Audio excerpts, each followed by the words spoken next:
trending topics, recência e até mesmo a escolha do editor pode ser considerado um algoritmo de recomendação, né? uma curadoria. Então não tem muito o que falar sobre eles, é só o conhecimento dessa classificação. A segunda família é a família Content-Based, que é um conhecimento que você guarda sobre o usuário, de acordo com o consumo dele, em tópicos que você conhece. Então eu acho que é mais fácil explicar, dando um exemplo, eu vou fazer um exemplozinho simples aqui, passo a passo, que eu acho que vai facilitar. Então, digamos que eu tenho um vetor espacial ali, com alguns tópicos, tipo futebol, novela, suspense, mas esses tópicos podem ser qualquer coisa, no caso eu estou usando isso aqui só por exemplo. Então, o usuário entrou numa matéria sobre esporte, que falava sobre futebol, e aí a gente consegue descobrir um score de quanto ele gostou dessa matéria, e guarda isso ali no perfil dele. 0,9 de futebol é quanto ele gosta. Depois ele entrou numa matéria do Big Brother, e aí a gente viu que ele gostava um pouco de reality show, um pouco mais até do que futebol, porque ele ficou mais tempo na matéria, e guardou um score ali também. Então a gente vai compondo o vetor espacial, né, o que a gente chama de bag of words do usuário, para poder depois filtrar com as matérias. E como que a gente faz isso? A gente tem também uma matriz enorme de matérias, conteúdos, que também tem pontuações para cada um desses itens, né? Só que na coluna ali. E aí a gente multiplica essa matriz, ou aplica alguma função de similaridade, e consegue o score. Por exemplo, aqui eu fiz a multiplicação do vetor espacial do usuário, com o vetor espacial daquele item ali, é o terceiro da lista, e aí eu consigo um score que me diz o quanto ele vai gostar ou não no futuro dessa matéria, e eu posso recomendar ou não. O Content-Based tem um monte de paper falando sobre eles, tem várias coisas que a gente pode falar, só que não é o foco, né? Então, assim, só coisa assim por alto que dá para fazer, a gente pode dar pesos diferentes por classes de atributos, pode aplicar alguma técnica de decaimento temporal para evitar que o perfil do cara fique muito velho, né? O cara faz tempo que ele não gosta mais de futebol, e aí a gente continua recomendando futebol? Não, então faz um decaimento temporal. E claro, diferentes funções de similaridade, que a gente tem um monte, tem Jacquard, tem cosseno, aí qual eu usar depende de como a gente vai fazer. Então, mas não é o foco, né? O foco maior é sobre a filtragem colaborativa, que o XClinF, na frase ali que a gente voltou, é um algoritmo de recomendação baseado em filtragem colaborativa. Esse algoritmo é bem simples, a ideia, a intuição por trás, é aquele famoso, quem viu esse também viu aquele, quem viu isso também viu aquilo, né? Então, o que eu faço? Eu procuro pessoas similares a você, de acordo com o consumo, para entregar algum item que você não conheça. É isso, essa é a intuição por trás. A forma mais básica de implementar um Collaborative Filtering é através do Memory Based, que é através de um algoritmo de classificação chamado KNN, que é K, que é um número, de Nearest Neighbors. Eu nem sei falar em inglês direito isso, mas é vizinhos mais próximos, os K vizinhos mais próximos. Ele é um algoritmo de classificação que ele transforma uma matriz em uma outra matriz só das linhas. Ficou estranho, né? Digamos assim, eu tenho essa matriz de usuário itens, o quanto ele gosta de cada item, né? Então eu vou tentar fazer a similaridade entre cada usuário, vou calcular, e aí a função de similaridade novamente pode ser cosseno, Jacquard, person, normalmente se usa person. Eu vou fazer de usuário a usuário para cada um, e aí eu vou gerar uma enorme matriz, usuário-usuário, que vai me fazer poder encontrar quais são os usuários mais similares a você. Com esses usuários mais similares, eu consigo filtrar outros documentos, outras matérias ou produtos que você queira. Essa é a forma como o KNN funciona para recomendação. Essa forma de fazer o Collaborative Filtering é bem pesada. Imagina só, eu tenho 100 usuários. 100 usuários por 100 usuários já me dá 10 mil células. Então, o processamento de 10 mil vezes para depois se filtrar e ordenar. Se eu tenho 1 milhão, aí faz 1 milhão por 1 milhão. Dá 10 elevado a 12. Não sei também. Mas eu acho que é isso. 10 elevado a 6 vezes 10 elevado a 12. Então, assim, na Globo.com não tem condições, e muitos sites, produtos que usam sistema de recomendação não têm condições de usar isso. Um produto menor pode usar essa técnica. Por isso se desenvolveu uma outra técnica, que é a Model Based, que é baseada em outro algoritmo de recomendação, que é um algoritmo de redução de dimensionalidade. É o SVD. Na verdade, é uma técnica matemática. A gente rouba lá para machine learning, né? Mas é uma técnica matemática que pega uma matriz e você decompõe ela em 3 outras matrizes. Uma das linhas, no caso aqui as linhas são os itens, né? Eu troquei, inverti com os slides anteriores, mas no caso aqui as linhas são os itens e as colunas são os usuários. A gente separa em 3, a gente decompõe essa matriz em 3 outras matrizes. Uma de itens, outra de usuários e uma sigma no meio, que serve apenas para a gente conseguir fazer na multiplicação voltar exatamente à matriz anterior. Pensa nisso aqui como um tar-GZ, um gzip, né?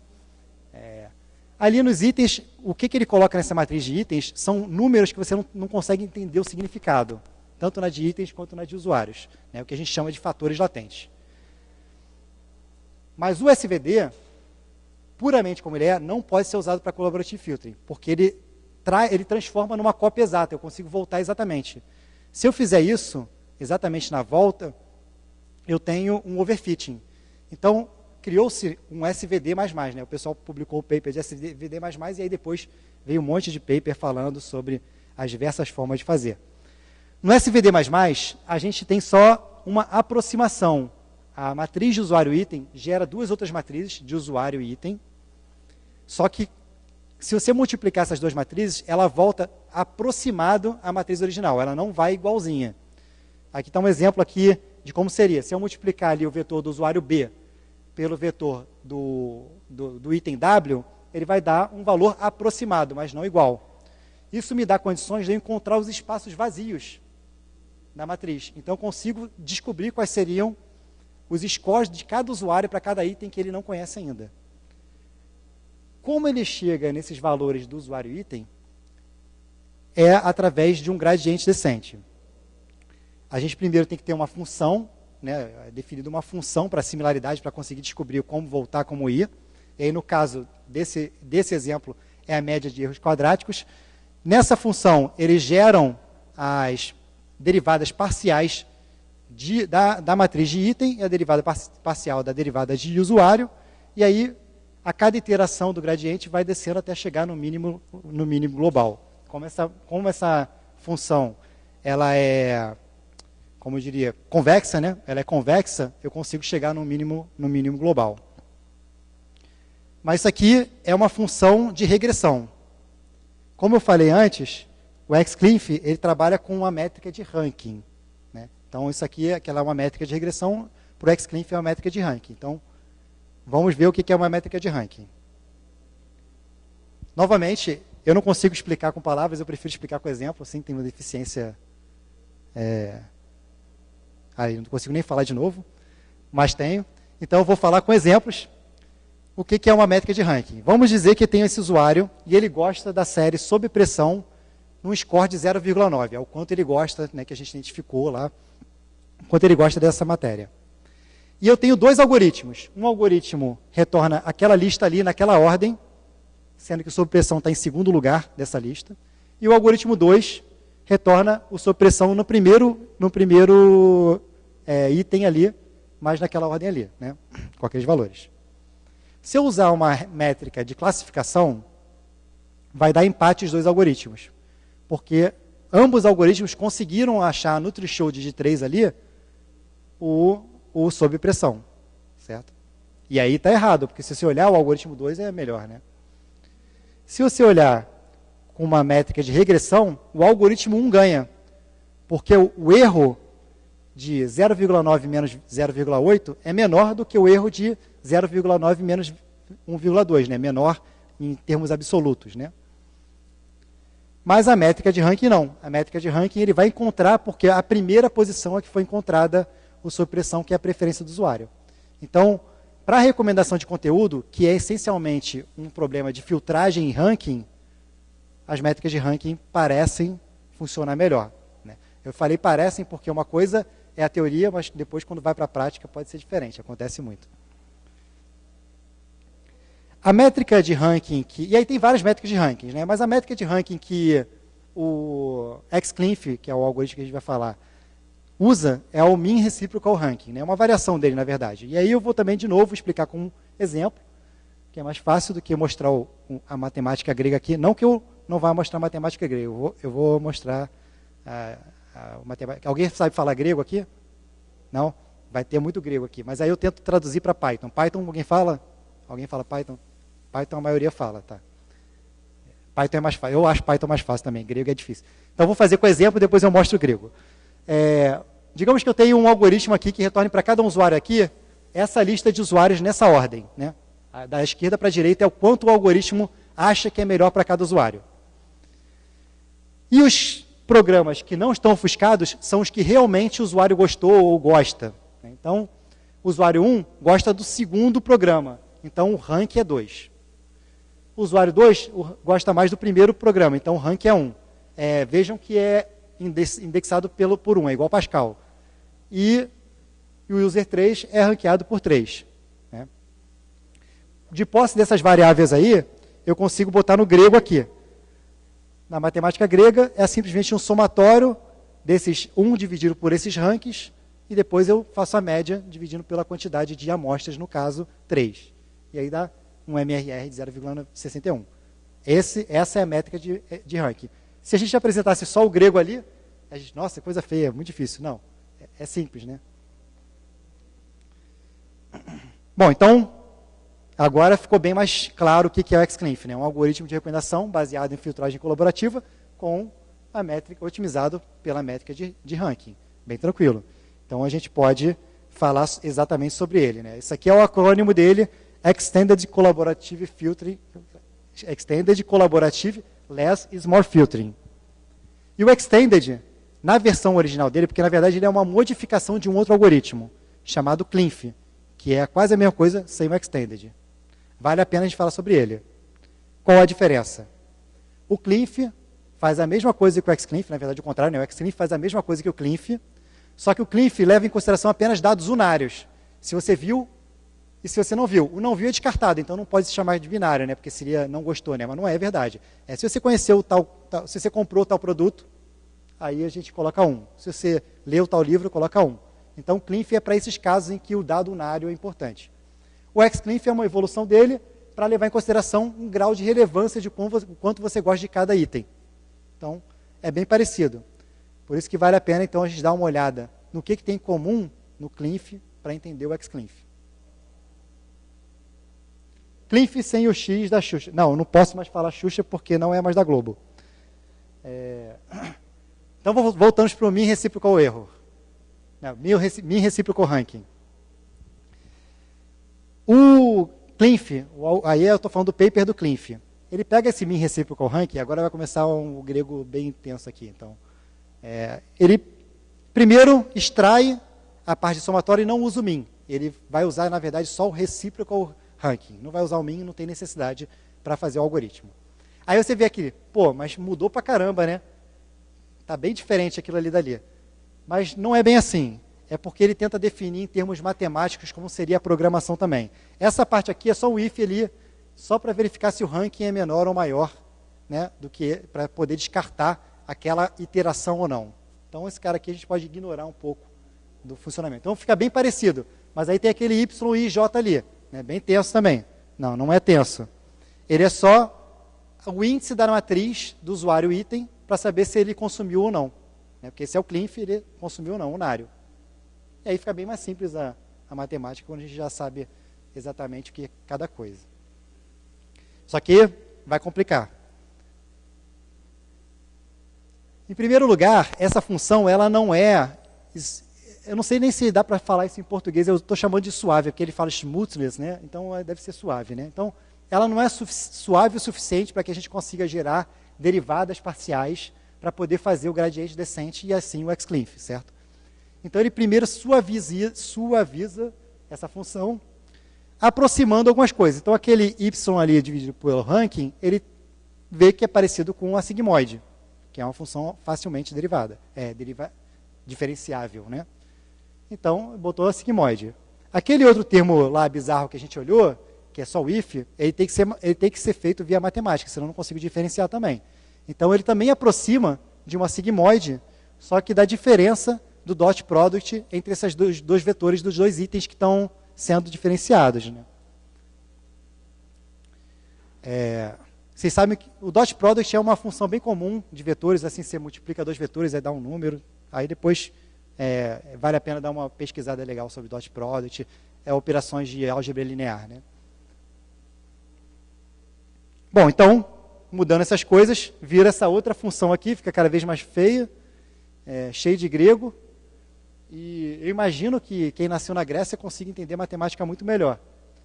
Mas com essa função aqui, ele pode diferenciar, fazer as derivadas parciais e aí ir para frente. Um ponto importante que o Klinff descreve e todos os papers de collaborative filtering, daquele tipo model-based que a gente falou antes, faz, é dizer claramente que ele tem que atualizar os fatores latentes de forma simultânea. Mas quando eu falo simultânea, não é simultânea computacionalmente, né? Não é que você tem que rodar ao mesmo tempo. É que ele tem que atualizar de uma forma que, na mesma iteração, você não use os dados de uma dos fatores latentes nos fatores latentes de outro, né? Porque são duas matrizes, a gente está atualizando essas duas matrizes, e você usa essa matriz para atualizar a outra. E aí você tem que tomar cuidado para não atualizar junto. Então, isso é uma coisa importante. Eu quis ressaltar isso porque eu encontrei uma implementação de Klinff no Python, quando eu estava implementando o Xklinff, e ela não estava fazendo isso.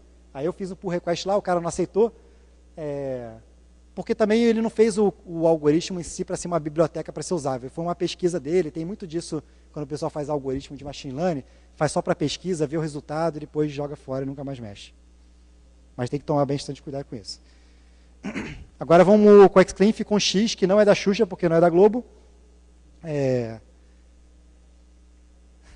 Ele não ele não usa exatamente o reciprocal rank. Ele pega aquele reciprocal rank e muda uma parte dele só. Se vocês olharem, tem uma partezinha mudada no reciprocal range para transformar nesse extended reciprocal range, que é essa função RMI ali. Lá no outro é só o 1 ou 0, né? Que aí depois transformou em sigmoide. Nesse caso, é essa função RMI aí, que é para determinar uma relevância probabilística de cada item para cada usuário. É isso. E a função acho que está bem clarazinha ali como funciona, né? O resto é igualzinho do Klinff. É a mesma coisa. Ele transforma em sigmoide do dot product ali dos dois. É a mesma coisa. E aí ele gera a função. Isso tudo está descrito no paper, né? Isso aqui não fui eu que fiz, nada. Está tudo escrito lá. Só precisa acompanhar. Ele gera aqui. Gera essa função aqui, que essa função aqui, ela é mais suave. E aí ele fatora ela para gerar a função objetivo, que é essa função que depois vai ser diferenciada, né, para todos os usuários. Essa função, ela é côncava, né? Ao contrário daquele primeiro collaborative filter que a gente viu lá, que era convexo, nesse caso aqui do Xklinff, a gente tem que encontrar o máximo global. Então é ao contrário, em vez de ser gradiente descente, vai ser um gradiente ascente. Também, muita matemática ali, muito grego, fica esquisito, mas não é tão complexo. Vamos primeiro ver aqueles dois és comerciais ali, aqueles dois és gregos, e eles simplesmente são dois fors, né, no Python. Então, traduzindo ali, dois forzinhos, uma acumulação.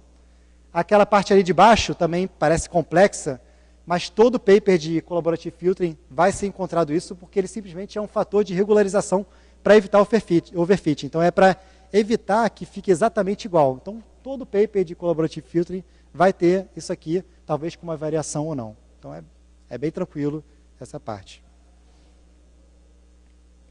A parte difícil que vem agora. Isso. Porque aquela função objetivo, você precisa gerar as derivadas parciais para preencher a matriz de usuário e para preencher a matriz de item. Isso aqui o paper já dá, mas aí, se você for curioso, que nem eu, você vai querer tentar entender como ele transformou essa função aqui nisso aqui. Eu não vou mostrar, obviamente, mas eu tive que fazer um cursinho no Khan Academy, sugiro que todo mundo entre, se quiser, que tem um curso só sobre derivadas parciais lá, e aí, fazendo ele, eu consegui replicar o que o cara fez na munheca lá, escrevendo no papelzinho. Foi triste. Então, saindo do paper agora, vamos para a prática, né, que é exatamente a implementação da Xklinff em Python. Quem quiser olhar, o código está lá no GitHub, mas esse código não é bem usável. Eles também, da mesma forma que aquele cara lá fez o Klinff só para pesquisa, esse de Python eu fiz só para pesquisa. Depois tem um outro feito em Spark que é mais usável. Então esse aqui é mais para pesquisa, e lá tem também um log de operações de como eu fui fazendo essa alteração, essa implementação.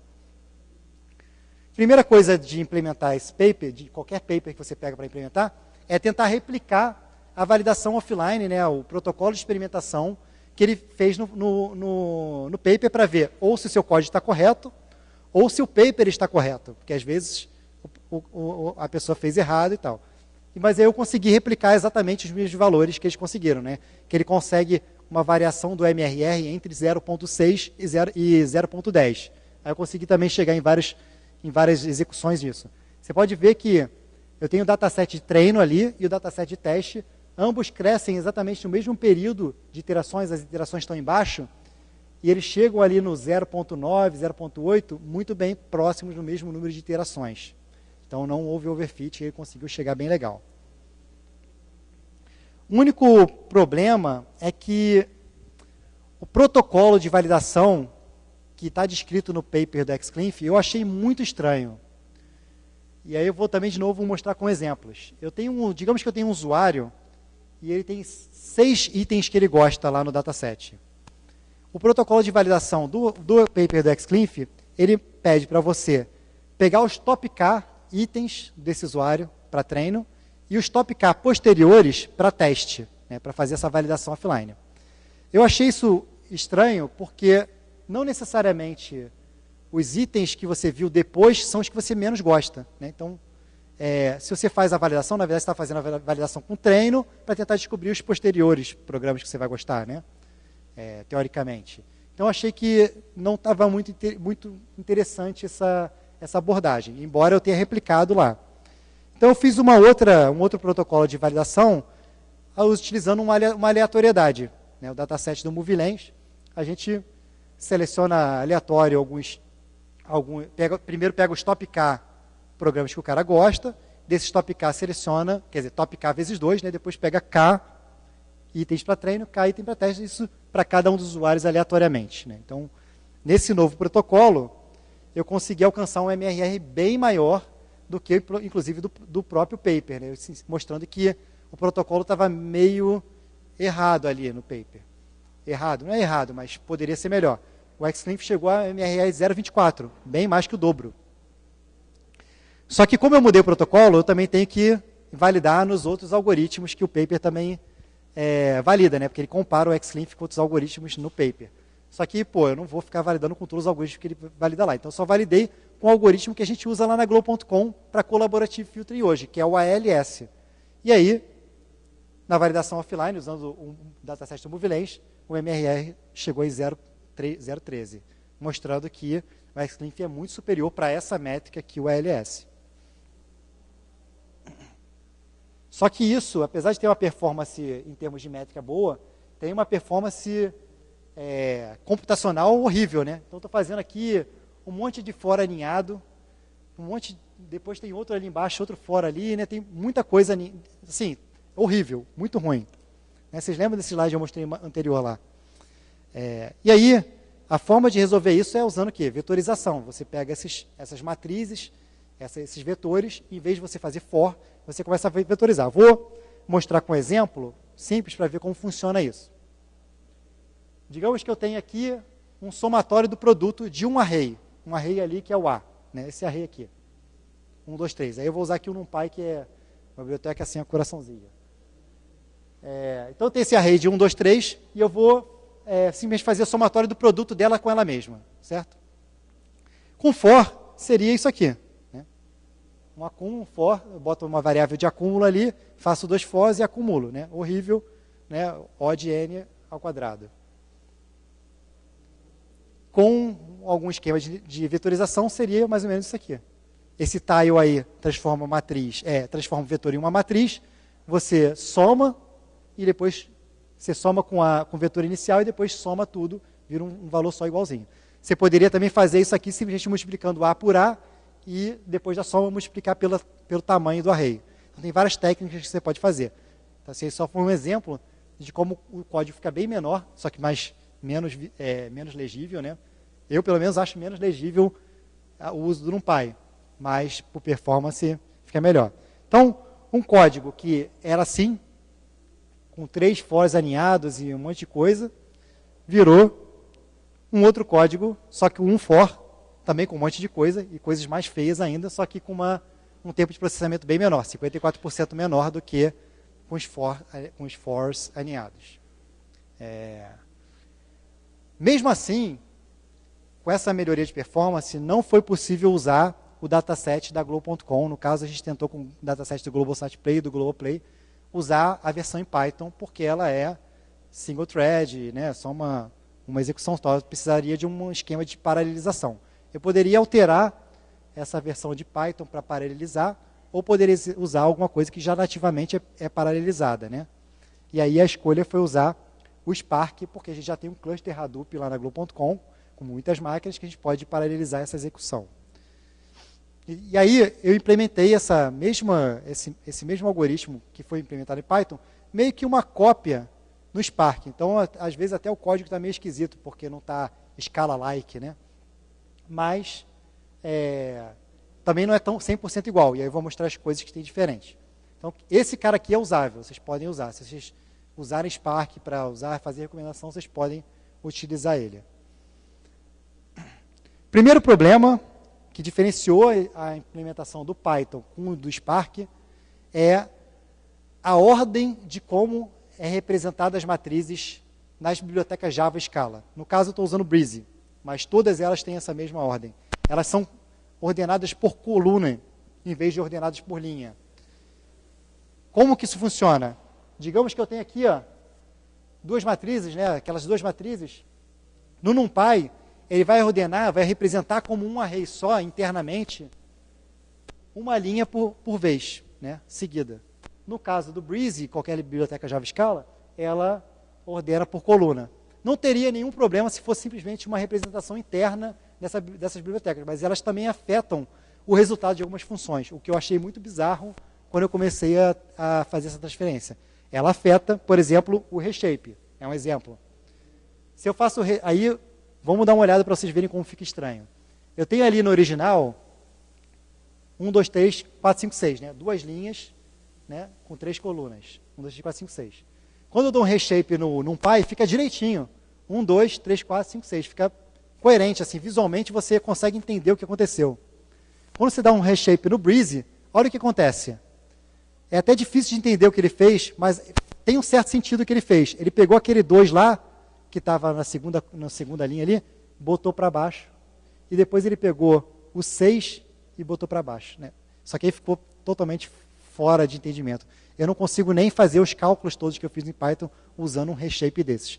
Então, o código mudou bastante entre o Python e o Spark por causa do reshape. Eu acho que tem outros exemplos, mas eu não lembro aqui de cor, de coisas que mudam. O segundo problema é que o Breezy não tem tensor. O tensor é uma matriz com 3 dimensões. Ao contrário, não. A matriz é um tensor de 2 dimensões. E o vetor é um tensor de uma dimensão, e o tensor em si pode ter várias dimensões. Em determinado momento do código, eu precisei usar um tensor para fazer a parte vetorizada do cálculo, né? Então, aquele reshape ali, cria um tensor de 3 dimensões. As 2 dimensões n ali, a segunda e a terceira é uma dimensão d.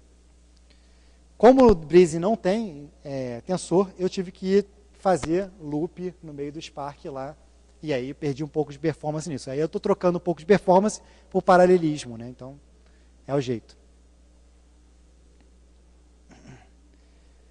Com o Xclinf feito em Spark, eu consegui usar os dados da Globo.com para validar offline se o algoritmo também performava. E aí, com o Xclinf, os dados do Globosat Play, eu consegui alcançar aí um MRR de 0,37. O algoritmo que a gente tem atualmente, quando eu executo com os dados do Globosat Play, ele dá um MRR de 0,17. Então, foi uma melhora considerável. E aí, bom, eu falei um pouco lá no início de que essa métrica não quer dizer que seja a melhor para a reconhecimento, e realmente não é. Por exemplo, a gente, depois de gerar esse resultado, a gente deu uma analisada em o que essa recomendação recomendaria para esses usuários anônimos. O que o algoritmo retornaria? E aí a gente viu que o MRR gera um resultado muito menos diverso do que o ALS. Então, a diversidade da recomendação é muito importante para o sucesso dela. Já tem um monte de paper falando sobre isso, a gente já, inclusive na Globo.com tem dados empíricos que mostram isso. Então a gente ainda tem sérias dúvidas se realmente esse resultado de MRR vai se refletir em um sucesso em produção. Então a gente foi fazer um teste AB em produção desse algoritmo contra o ALS. Só que, infelizmente, e aí eu vou pedir desculpa para vocês, porque eu falei pra caramba aqui, mas eu não trouxe um resultado em produção do algoritmo, porque a gente não conseguiu concluir o experimento, deu alguns problemas no meio do caminho, e a gente acabou trocando as prioridades. Então a gente não conseguiu ter um resultado ainda sobre ele para ver se estava ok. Mas se vocês me seguirem no Twitter, provavelmente a gente vai fazer um experimento AB em produção com ele. Uma vez que a gente fez, eu vou divulgar lá se o resultado foi ok, se não foi, o que foi. Então, resumão da prova, só para a gente ficar claro o que foi falado, para a gente não esquecer. Eu falei um pouco breve sobre algoritmos de recomendação. Acho que é importante todo mundo ter uma ideia do que eles são. Falei um pouco mais profundamente sobre Collaborative Filtering, que é o algoritmo que o XLinf é baseado em quê? Falando sobre as métricas de ranking, comparando elas com outras métricas. Mostrei um pouco de como traduzir o grego lá, matemático, para Python. E como fazer a vetorização e representação, e aí falar sobre as representações de matrizes de acordo com as bibliotecas. Espero que todo esse conteúdo aí que eu falei ajude vocês na carreira de vocês. E muito obrigado pela presença de todos. Fui bem rápido agora, né? Se tiverem alguma dúvida, pode perguntar aí. E se não quiser falar agora também, porque, sei lá, está com vergonha, pode falar depois, mas não precisa ter vergonha não, estou aqui pagando mó micão. Então, bom, beleza então.